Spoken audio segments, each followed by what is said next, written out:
Hello बच्चों, कैसे हो? मैं आशा करता हूँ कि आप सभी स्वस्थ होंगे, खुश होंगे और कंटिन्यू स्टडी कर रहे होंगे। एंड जैसा कि आपको बताया गया है कि हम फिजिक्स में एक आपका चैप्टर है लाइट, जिसे आज हम स्टार्ट करने जा रहे हैं। आई होप आप सभी जुड़ चुके होंगे। तो मैं बार बार वही कहूँगा कि आप जो हैंड रिटन नोट्स हैं आपके द्वारा जो बनाए गए हैं, तो आप हमेशा जब भी वीडियो देख रहे हो, मेरा वीडियो देख रहे हो, तो उस टाइम आप अपने साथ में नोटबुक रखें और साथ साथ में वीडियो को पॉज करते जाएं और नोट्स नोट करते जाएं। इससे क्या होगा, जब भी आप रिवीजन करोगे तो बार बार वीडियो को देखने की ज़रूरत नहीं पड़ेगी। और सबसे ज़्यादा से ज़्यादा चैनल को लाइक करें, शेयर करें और सब्सक्राइब करें। तो चलिए, आज हम फिजिक्स का एक छोटा सा टॉपिक है आपका लाइट। लाइट में हम टू पार्ट पढ़ने वाले हैं, light and reflection of light and refraction of light. Light में टू पार्ट है। चैप्टर नंबर जो लाइट है ये ऑप्टिक्स के अंतर्गत आता है।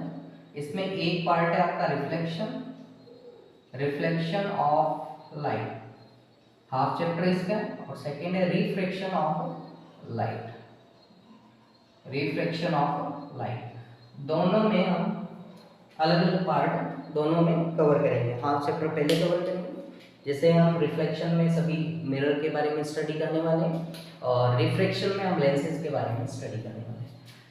चलिए स्टार्ट करते हैं। एज यू नो, लाइट, जो लाइट है उसके लिए थोड़ी बेसिक इंफॉर्मेशन आपको बता देते हैं।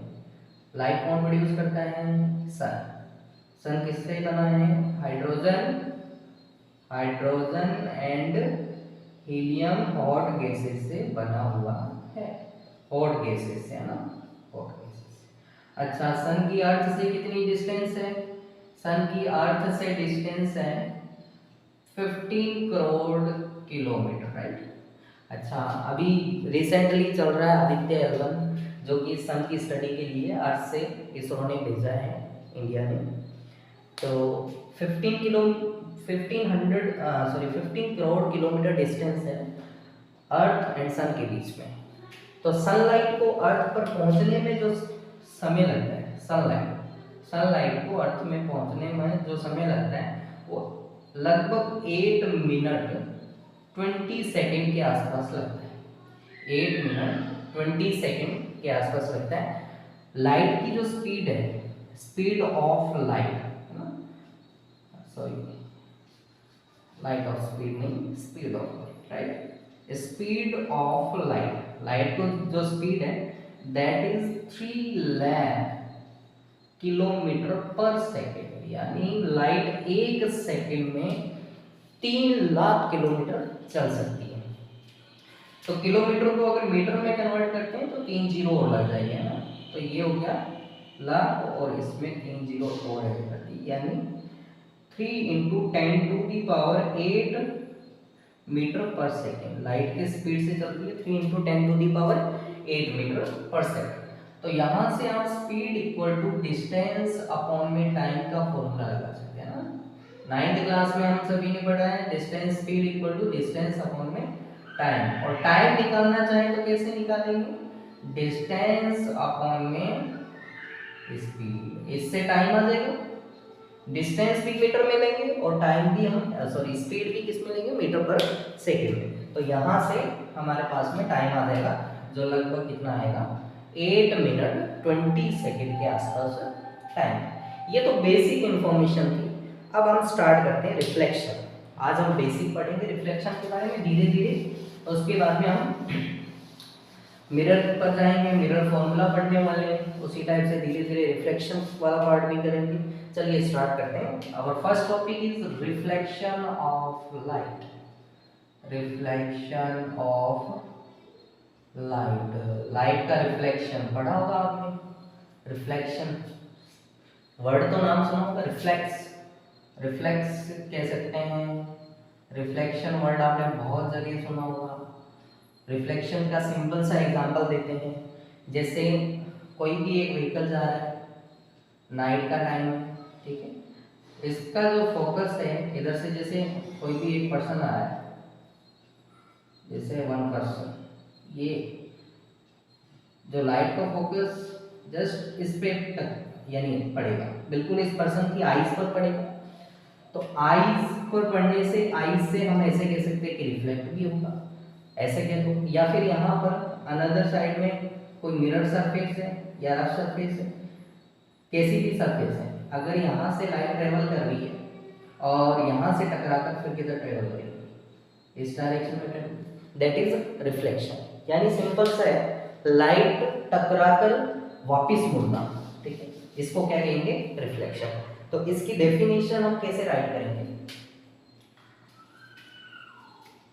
If light raise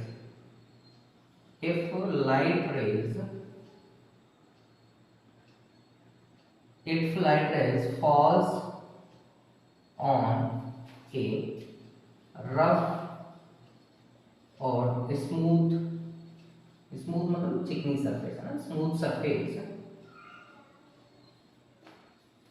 then it bounced back in the same medium is known as, in same medium, this phenomena of light is known as a reflection of light।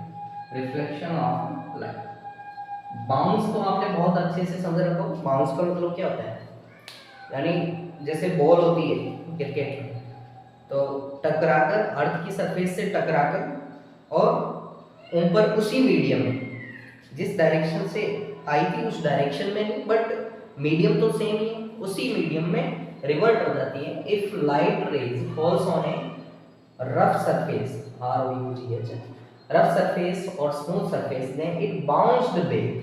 ये word आपको बहुत जरूरी है, ये वर्ड जो है बाउंस बैक, ये use करना है। It bounced back in the same medium, ये वर्ड भी इंपॉर्टेंट है, in the same medium. This phenomena of light is known as reflection of the light. For example, एक मीडियम, जैसे हमने क्या लिया, एक मिरर लेते हैं, यहाँ पर ध्यान से समझना, क्या नोट्स बनाते जाएं। एक मिरर है, तो लाइट रेज ऐसे आ रही है, इस टाइप से आ रही है, ये लाइट रेज इमेजिन करें, सनलाइट से जो सनलाइट रेज हैं वो पैरेलल आई, ठीक है, तो रिफ्लेक्ट होने के बाद में ये किसी ना किसी डायरेक्शन में एक पर्टिकुलर एंगल के साथ में रिफ्लेक्ट होकर जाएगी, ठीक है। तो ये जैसे एयर है, यहाँ पर कुछ भी मीडियम मान लेते हैं, रेयर मीडियम है, ठीक है, एक मीडियम है रेयर मीडियम का मतलब विरल माध्यम, ठीक है। विरल माध्यम का मतलब जिस माध्यम के पार्टिकल या एटम्स बहुत दूर दूर रहते हैं, जैसे गैस में, that is known as rare medium, right. तो इन लाइट रेज को कहते हैं इंसिडेंट लाइट रेज, इनको क्या कहते हैं, इंसिडेंट लाइट रेज। इस मीडियम से आएंगे, मान लिया यहाँ पर कुछ भी एक मीडियम है, मीडियम का मतलब गैस हो गया, ठीक है, एयर हो गया, ये सब मीडियम है ना, वाटर भी एक मीडियम है, ग्लास भी एक अपना अलग मीडियम बनाता है। और ये तो incident rays from the sun on the mirror surface, then it revert back in the same medium और it bounced back in the same medium, that is known as reflected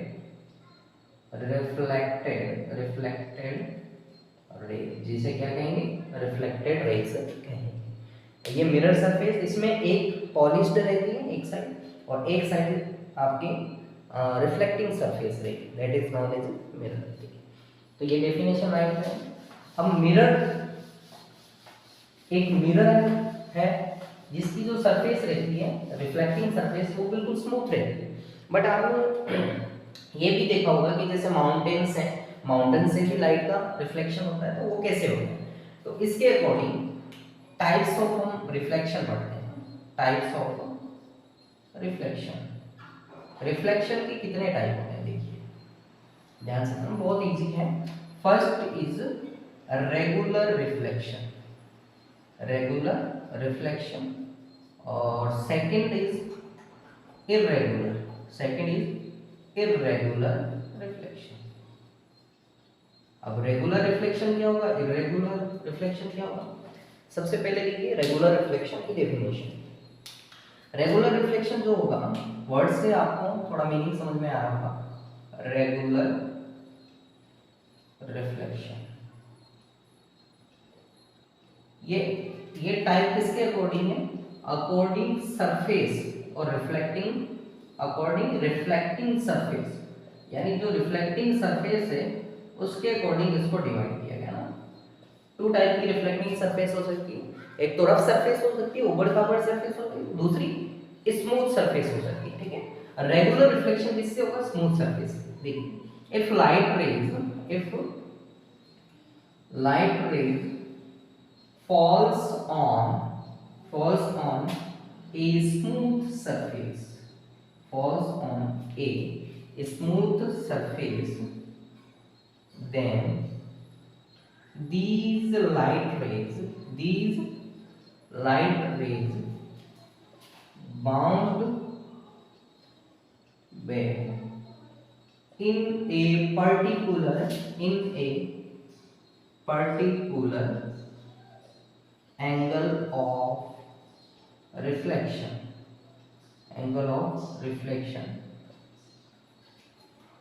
this type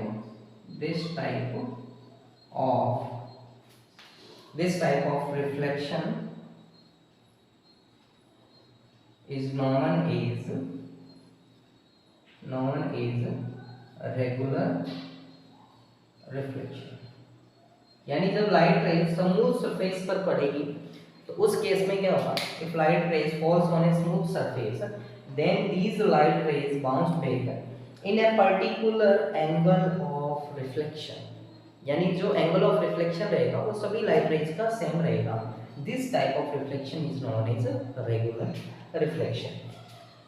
अब इसमें देखिए इसका example की हम बात करें, for example की बात करें तो एग्जांपल के केस में क्या होगा? फॉर एग्जांपल रिफ्लेक्शन बाय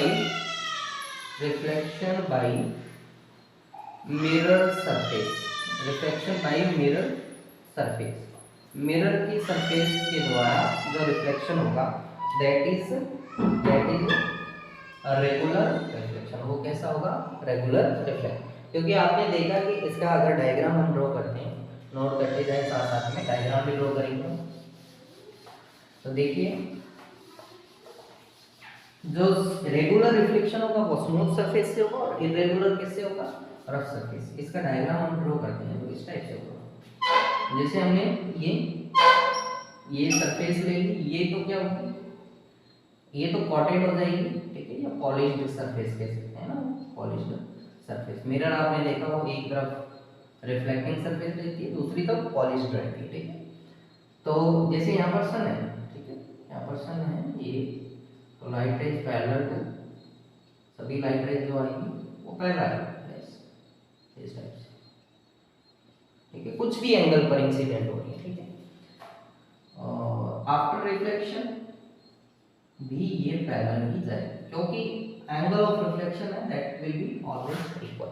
जैसे हमने क्या एक नॉर्मल यहाँ पर ड्रॉ किया, यहाँ पर एक नॉर्मल ड्रॉ किया, normally 90 degree on the surface that is known as normal. तो इस केस में ये एंगल अगर हम आई, इसको आई एंगल ऑफ इंसिडेंस कहते हैं, तो ये जो एंगल आर है that is angle of reflection always equal to the angle of incident. और साथ में एंगल आई आर, यहाँ पर जो तीनों एंगल आई है वो इक्वल रहेंगे और तीनों आर भी एक दूसरे के इक्वल, यानी ऑलमोस्ट आई एंड आर जितने भी दिखाई दे रहे हैं सभी एंगल इक्वल रहेंगे। That is known as regular reflection. तो स्मूथ सरफेस के द्वारा होता है। Second is irregular reflection. Diagram भी ड्रॉ कर देते हैं। Second one is irregular reflection. Irregular reflection की अगर डेफिनेशन देखते हैं तो वहां पर हमने क्या स्मूथ सरफेस का यूज किया और यहाँ पर हम क्या करेंगे रफ सरफेस का यूज। डेफिनेशन रफ सरफेस, ठीक है। तो डेफिनेशन राइट करते हैं। डेफिनेशन क्या होगी? If light rays falls on A rough surface falls on a rough surface, then it bounced back in different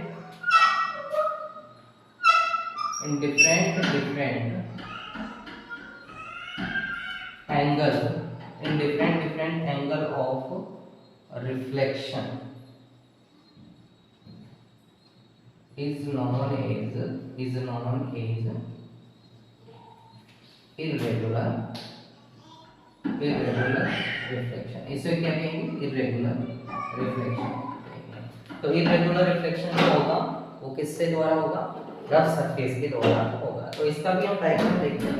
जैसे हमने ये सरफेस ली, इस टाइप की सरफेस, कुछ भी रफ सरफेस यानी एक जो है स्मूथ सरफेस नहीं कह सकते, जैसे माउंटेन्स वैलीज रहती हैं इस टाइप की। तो इस पे जब लाइट रेज आएगी तो उस केस में क्या होगा? इस पे लाइट रेज आएगी, ऐसे लाइट रेज आएगी, इस टाइप से लाइट रेज आएगी तो पैरेलल, बट आफ्टर रिफ्लेक्शन क्या होगा? आफ्टर रिफ्लेक्शन ये इस डायरेक्शन में, ठीक है, ये इस डायरेक्शन में जाएगी, ये इस डायरेक्शन में, क्योंकि इधर जो यहाँ पर आने वाली लाइट रेज अगर यहाँ टकराएगी तो ये बिल्कुल उसी एंगल से इस साथ में डाइवर्ट नहीं होगी। अगर नॉर्मल यहाँ पर बनाते हैं इस केस में क्या होगा? एंगल ये आई है और ये आर है, इसी टाइप से यहाँ एंगल आई और आर, सभी में एंगल आई और आर इक्वल ही, नॉर्मल बनाना, नॉर्मल होंगी। तो हम जब भी पढ़ेंगे हम सिर्फ और सिर्फ रेगुलर रिफ्लेक्शन की स्टडी करने वाले हैं, हम इर्रेगुलर रिफ्लेक्शन की स्टडी नहीं करेंगे। तो यहाँ पर जो पर्टिकुलर एंगल की हम बात कर रहे हैं वो हमेशा इक्वल नहीं रहेगा, एवरी टाइम डिफरेंट होगा।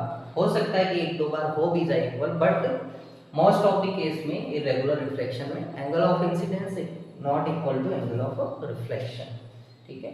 तो इसमें एक पर्टिकुलर एंगल के साथ में डेविएशन या रिफ्लेक्शन नहीं होगा, ठीक है। आगे बढ़ते हैं। आगे नेक्स्ट टॉपिक है लॉज ऑफ रिफ्लेक्शन। नोट करते जाएंगे, जब भी आप चैप्टर कंप्लीट होता है रिवाइज करेंगे, हम साथ में मिलकर बहुत सारे न्यूमेरिकल्स प्रॉब्लम भी करेंगे। तो अभी आपका बेस स्टार्ट हो चुका है। Next topic is laws of reflection. Laws of reflection, देखिए लॉज क्या होते हैं, इसके लिए हमें डायग्राम को अच्छे से समझना पड़ेगा, ठीक है। जैसे हमारे पास में हमने एक डायग्राम ड्रॉ किया, देखिए ये डायग्राम है, इसमें ये हमने एक मिरर लिया, ऐसे समझ लीजिए कि ये मिरर है, इसको हम रिप्रेजेंट कर रहे हैं एम डैश से या एम एन से, एम एन से या एम डैश ले लेते हैं, ठीक है। जैसे तो इसमें ये रिफ्लेक्टिंग सरफेस है या फिर पॉलिश सरफेस है? ये पॉलिश सरफेस है। रिफ्लेक्टिंग सरफेस ये होगी ऊपर वाली, ठीक है। तो ये तो होगी पॉलिश्ड नॉन रिफ्लेक्टिंग सरफेस, और ऊपर वाली जो सरफेस रहेगी दैट इज रिफ्लेक्टिंग सरफेस है। तो आपको ये सब कुछ राइट करना है, रिफ्लेक्टिंग सरफेस। और यहाँ पर ये क्या है? मिरर। तो सबसे पहले हमें डायग्राम को अच्छे से समझ में आना चाहिए। लॉज ऑफ रिफ्लेक्शन में आपको डायग्राम अच्छे से समझ में आएगा तो सब कुछ समझ में आ जाएगा। तो देखिए डायग्राम ड्रॉ करना है, एग्जाम में भी अगर आता है तो डायग्राम बुक में दिया नहीं है शायद, तो आपको ड्रॉ करना है। जैसे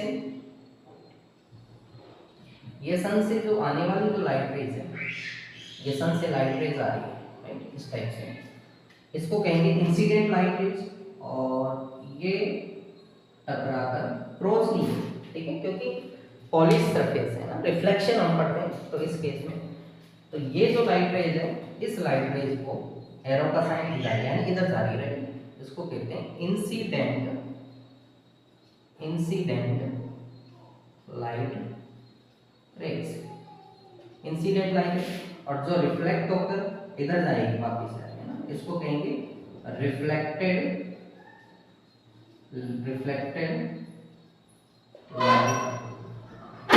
इंसिडेंट लाइट रे और रिफ्लेक्टेड राइट। तो यहां से हमने एक नॉर्मल ड्रॉ किया है, एक नॉर्मल ड्रॉ कर दिया, इसका नेम दे दिया एन एन डैश। ये नॉर्मल की डेफिनेशन भी आगे देखेंगे। नॉर्मल इज द परपेंडिकुलर और altitude on the reflecting surface, that is known as normal. तो normal and incident light rays के बीच का जो एंगल रहेगा that is known as angle of incident, I से रिप्रेजेंट करेंगे।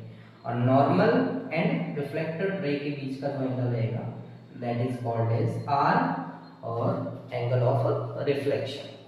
तो ये आपको डायग्राम ड्रॉ करना है, ठीक है। यहाँ पर जहाँ पर पॉइंट देखो, नॉर्मल, इंसिडेंट रे और रिफ्लेक्टेड रे तीनों मिलती है, इसको ओ से रिप्रेजेंट करेंगे, इसको कहेंगे point of coincidence, incident ray ना, पॉइंट ऑफ कोइंसिडेंस। तो इसमें मेनली टू लॉज हैं। First, there are mainly two laws. First, angle of, देखिए फर्स्ट लॉ क्या कहता है, हम सिर्फ रेगुलर रिफ्लेक्शन की बात करें। Angle of incident remains always equal to the angle of reflection, यानी एंगल ऑफ इंसिडेंस है जो ऑलवेज किसके इक्वल रहेगा, एंगल ऑफ रिफ्लेक्शन के, यानी angle I is equal to angle R. ये फर्स्ट है रेगुलर रिफ्लेक्शन के लिए ना। सेकंड क्या है, इंसिडेंट रे,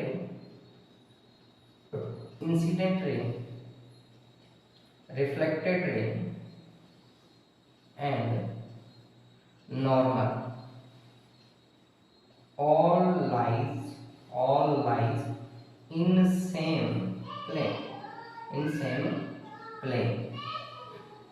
फर्स्ट क्या है, angle of incidence equal to angle of reflection.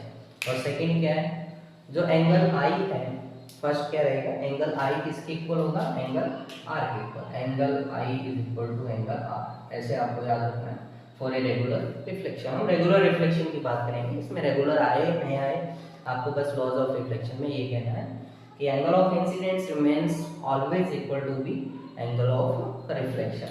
So angle I is equal to angle R, ठीक है। And second one, incident ray, normal and reflected ray all lies in same plane। Same plane का मतलब एक ही page में हम इसको draw कर सकते हैं, ऐसा समझ लें कुछ, ठीक है। एक ही प्लेन में रहेंगे और एक ही मीडियम में रहेंगे, ऐसा भी हम कह सकते हैं, एक ही प्लेन और एक ही मीडियम में रहेंगे।